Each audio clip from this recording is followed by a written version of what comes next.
If you are a family of 4 to 6 members, an overseas Filipino worker, or retiree looking for a newly built house and lot in an exclusive community, I would like to welcome you all here in South Forbes Villas, part of South Forbes Gulf City.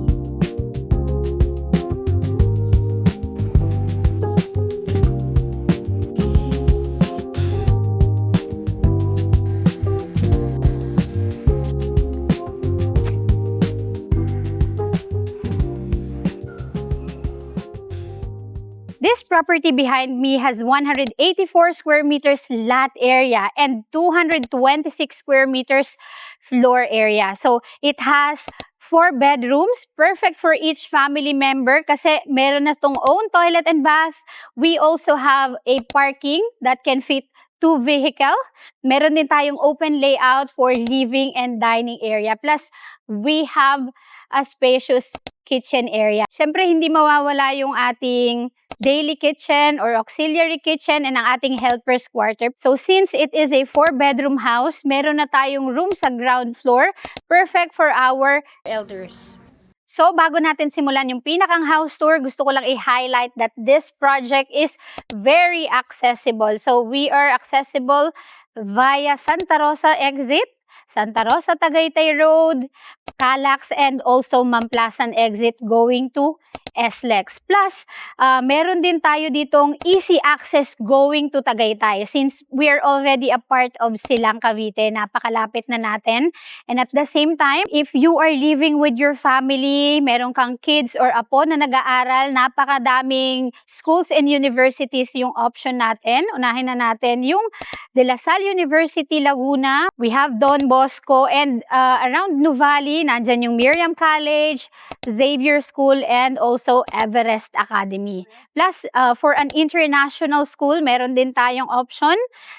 Pwede tayo sa Chiang Kai-shek, and also exit away lang ang Brentville International. Let's officially start our house tour. So, bago tayo pumasok, ayan, ipapakita ko lang sa inyo yung ating pinakang landscape garden dito sa labas ng ating fence. And, ayan, check naman natin from our pedestrian lane. Ito na yung pinakang porch natin. That will lead us to the main door. Kaya tayo merong main door dahil marami pa tayong different glass doors or access going sa iba't ibang part ng bahay. So, let's start dito sa kabilang side. So, nagkaroon pa tayo dito ng pocket garden and few steps here that will lead us to our first bedroom. So, ito ideal siya para sa mga retiree or yung mga clients natin na senior citizen. At least meron na silang personal space dito sa ground floor. So, ayan, napakarami pa ng ating space para pagtaniman ng halaman para sa mga clients natin na plantito at plantita. Now, check natin yung kabilang side. So, here is our parking that can fit 2 vehicle. So, ayan, just in case meron kayong artista van or mataas yung pinakang vehicle nyo is high ceiling na rin yung ating pinakang parking. And also covered na rin yung kabilang portion. Itong kabilang side na to, meron tayong metal na design. Pero if you want, pwede mo siyang palagyan ng canopy or glass that will serve as a roof. So, meron pa tayo ditong another access or setback that will lead us to another pocket gardens and also ang ating lanay. So, enough lang yung space niya. Pwede tayong maglagay dito ng maliit na table and chairs.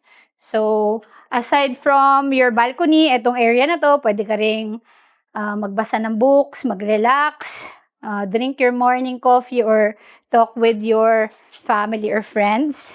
Ayan. So, additional area for the plants. And this one will lead us to your service area or auxiliary kitchen and daily kitchen. Ayan. Meron tayo ditong lavatory and meron na rin tayo ditong pinakang cabinet and glass na rin tong pinakang cover niya. So, this is our helper's quarter. So, syempre, kailangan meron silang sariling space. And, ito na yung pinakang quarter nila. So, kasya dito, 1 to 2 na helpers mo. So, at least meron na silang personal space. Meron na rin sariling toilet and bath. Now, ipapakita ko sa inyo yung pinakang interior ng ating property. So, bungad sa atin dito sa entrance is yung ating tall wooden door. And yan, nagkaroon pa tayo dito ng foyer with high ceiling. Diretso na siya sa ating staircase going to the second floor. Pero mamaya natin ito pupuntahan. So, kita nyo naman, upon entering, napakaliwanag. Meron tayong natural source of light. Merong natural ventilation. And ito na yung ating pinakang open area for living and dining. So, imaginein mo na lang if meron kayong small gathering with family or friends or small celebration. So, pwede nyo pang magamit itong space na to. Ayan, just in case kailangan nyo mag-set up ng tables and chairs. Ayan, this is our 2 carport as what I've mentioned kanina. So, meron na tayong mga abang na socket. I believe this area is provision for your multimedia.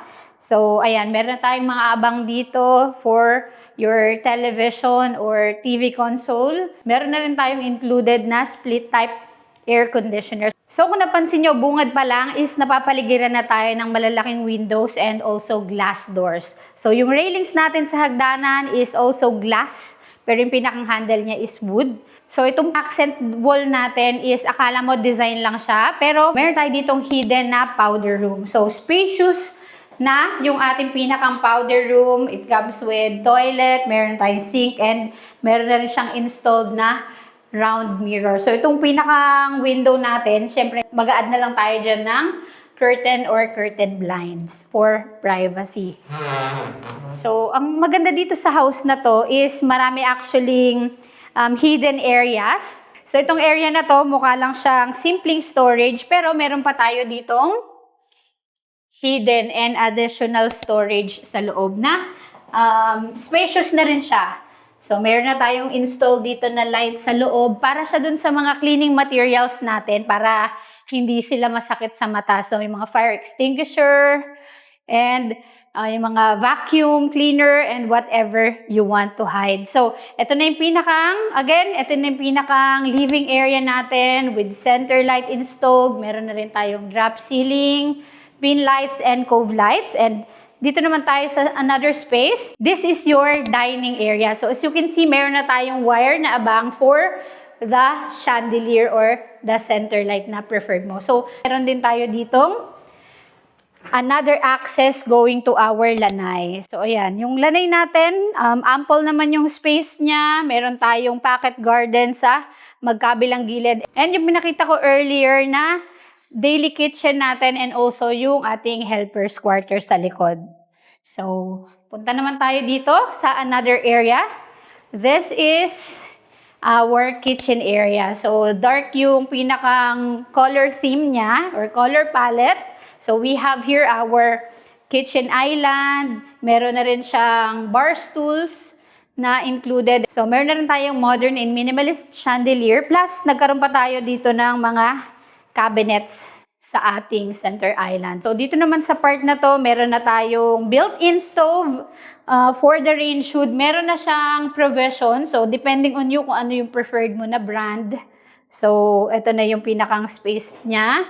Ayan, nagkaroon na rin tayo dito ng cabinets, window, katapat mismo nung ating modern sink. And, ayan, actually, kung mapapansin nyo, walang nasayang na space dito sa ating kitchen area. So, na-maximize talaga siya. Bawat sulok, meron siyang storages. So, dito, ito yung pinakang corner natin. Nagkaroon pa siya ng additional storage. So, depending on you na lang, upon turnover or after turnover, pwede mo naman siyang ipa-customize para pwede siyang paglagyan ng display o kaya yung condiments na kailangan natin on a daily basis. So, here, ayan.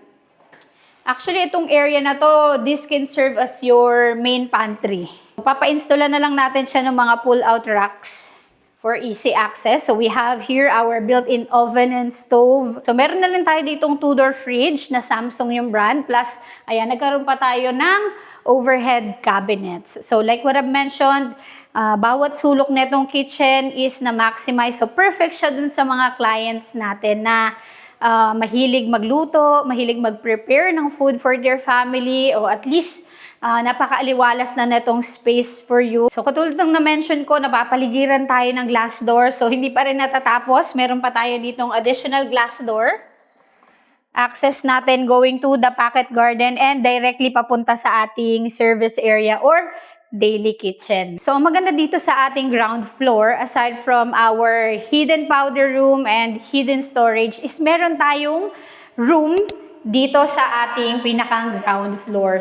So, perfect to sa mga clients natin na retiree o kaya naman is merong mga kasamang senior citizen. So, at least meron na silang personal space here. Hindi na nila kailangang makiat baba para pumunta ng kitchen area, dining area, o kaya dun sa ating lanay and the service area. So, meron na silang personal space here sa baba. And another one, meron na naman tayo ditong glass door. That will lead us to another pocket garden and also papunta na siya dun sa ating main entrance. So, if meron kang alagang pet, itong area na to, actually, pwede mo pa siyang ipa-customize. Turn to a playhouse or playroom ng mismong pet mo. Or if meron kang kasamang kids, pwede mo na rin siyang palagyan ng mini playground or slide or whatever na gusto nila. So, dito, ayan, meron na rin silang sariling toilet and bath. So, very spacious. Meron na tayo ditong glass partition. Modern na rin yung pinakang shower natin, toilet, lavatory, and meron na tayong included dito na mirror with tricolor na din. So, ang maganda dito is wala tayong common toilet and bath. Each family member is meron silang privacy since hindi na nila kailangan mag-sharing ng toilet and bath. So, bawat room dito is meron ng sariling toilet and bath na ipapakita ko sa inyo later. So, tara! So, again, if you are an overseas Filipino worker, a retiree, or someone na naghahanap ng ready to move in or ready for occupancy house and lot sa exclusive community, again, I am welcoming you here in South Forbes Villas. So, balik naman tayo dito sa ating pinakang foyer. So, again, high ceiling na tong portion na to. Directly na siya or connected na siya to our main staircase. So, check natin yung mga rooms na available. But before that, ayan, makikita nyo meron tayong staircase LED lights na dito naka-installed sa ating hagdanan. So, here sa ating second floor, papakita ko sa inyo yung ating 3 bedrooms. Pero syempre, unahin natin yung ating mga regular rooms. But before that, ayan, gusto ko lang i-appreciate natin tong area na to.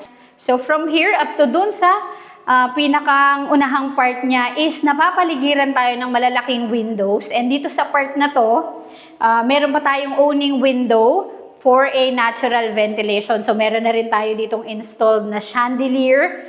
And itong wall natin dito sa side is pwede pa natin siyang ma-maximize by putting a masterpiece or painting. Now, ito na yung ating pinakang first bedroom. Check natin. So, we have a built-in cabinet. Meron na tayong sliding window. And yung na-mention ko na meron na silang ensuite toilet and bath. Ayan, here. So, hindi mawawala yung ating tricolor na mirror. We have our complete fixtures na meron na rin tayong glass partition for the shower area. And ayan, same lang yung pinakang shower niya, modern na rin.